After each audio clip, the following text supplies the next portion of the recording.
So welcome back. Today we're going to talk about variable charges and polyatomic ions and how we name them if we're introduced to them. Remember that variable charges are those ions that have more than one charge, those atoms I should say that have more than one charge, and they mostly are transition metals, so they have more than one charge.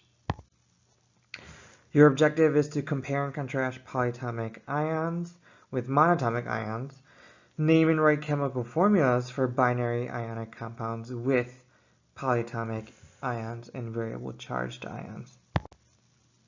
So how do we write names for ions with more than one charge? We use something called a stock system. That is the most common and used system we have today. We put the charge of the ion that has multiple charges in parentheses after the name of the metal.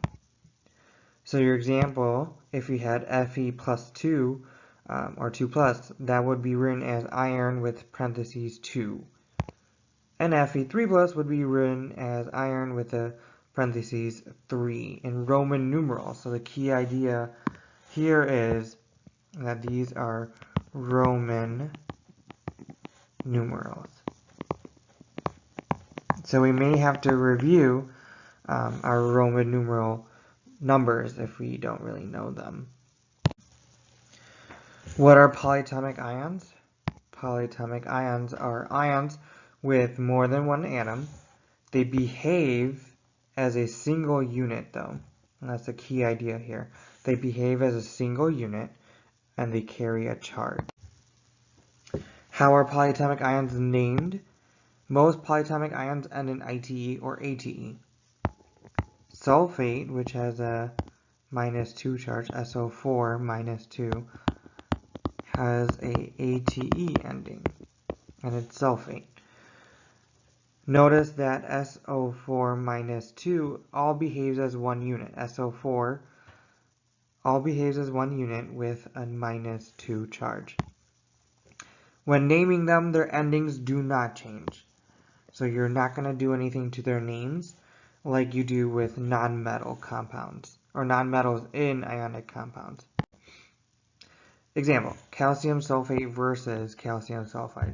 Calcium is +2 charge, sulfur comes from the IDE ending, so it's a -2 charge. We swap them, okay? So we have CaS after we Ca2, and then we simplify to CaS.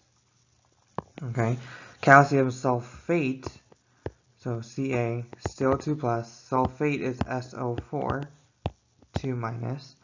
When we swap them, we have Ca2. If we have more than one polyatomic ion in our compound, we put that polyatomic ion in parentheses.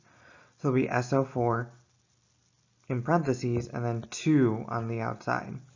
But in our final answer, we can simplify to CaSO4. And notice how these two things are different. This chart gives you the common names and molecular formulas for polyatomic ions.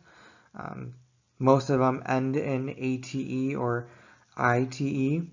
What I want you to do is answer this question. What do you notice about the ones ending in ITE and ATE? Come to class tomorrow with some observations about the structures between those that end in ITE and ATE. Other than that, have a good night, and I'll see you all tomorrow.